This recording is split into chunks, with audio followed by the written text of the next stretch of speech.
Eu diria que todos os pacientes, se todos os pacientes devem usar ômega 3, a princípio, sim. Por quê? A nossa dieta ocidental, ela é riquíssima em ômega 6. E eu preciso ter um equilíbrio entre a quantidade de ômega 3 e de ômega 6 dentro de mim. O ômega 3, ele vai desencadear, vai lá no seu final, tem até uma aula que fala só sobre isso, só a respeito disso, dentro lá do meu curso. E esse ômega 3, ele vai desencadear ali numa cascata totalmente anti-inflamatória, o ômega 3, e o ômega 6 vai desencadear no final da cascata ali, principalmente em substâncias inflamatórias que participam da cascata do ácido araquidônico. A questão é que tanto essa via do ômega 3 quanto a via do ômega 6, elas competem com as mesmas enzimas para poder se desencadear até o final da cascata.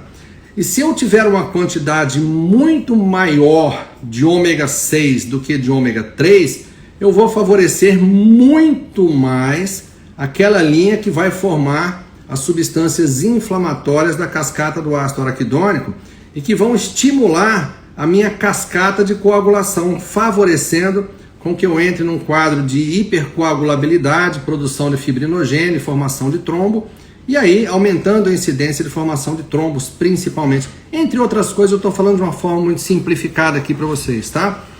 E aí o que é que vai acontecer? Para vocês terem uma ideia, uma proporção que seria ideal de ômega 3 para ômega 6, na realidade, seria uma proporção nível de excelência de 1 para 1, de um ômega 6 para um ômega 3. Isso é uma utopia hoje em dia, né? Mas uma outra situação que acontecia lá na época do Homem das Cavernas também é no máximo uma proporção de 3 ômega 6 para 1 ômega 3. Até aí o nosso corpo consegue se manter em equilíbrio. O grande problema, para vocês terem uma ideia, nos artigos mais recentes que estão saindo de pesquisa americanos, eles têm mostrado uma proporção, pasmem aqui para vocês, tá? De 40 ômega 6 para 1 ômega 3. Outros estudos chegaram ao absurdo de mostrar uma proporção de 50 ômega 6 para apenas 1 ômega 3. Isso em consequência dessa nossa dieta ocidental. E onde é que eu vou achar muito ômega 6? Eu vou achar principalmente nos óleos de origem vegetal.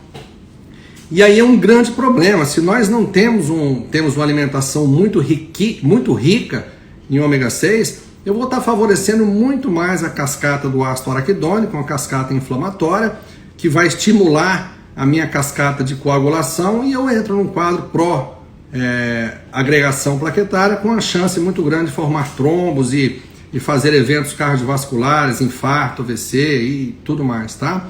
Então eu diria que a princípio sim, todas as pessoas devem tomar não apenas tomar o ômega 3, mas diminuir a sua ingesta também de óleos, principalmente óleos de origem vegetal, tá? Para que a gente possa ter um equilíbrio maior nessa situação aí.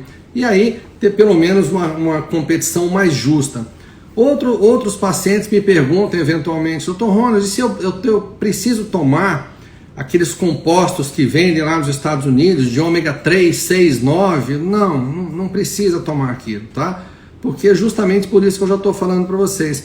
O que nós temos mais em carência hoje em dia é a ingesta de ômega 3. Isso aí a gente acha nos peixes de profundidade, no salmão selvagem, na sardinha, achamos no atum, no bacalhau também. A grande coisa é que se você for tentar retirar esse ômega 3 de fontes naturais, sem fazer suplementação, você vai ter que virar praticamente um esquimó, que fica comendo peixe, foca, gordura de foca e tudo mais. E lá o problema é que eles precisam dessa gordura para poder manter o metabolismo, né, e conseguir se manter aquecidos com relação a isso aí. E aí nessa situação é que é muito importante que a gente faça a suplementação.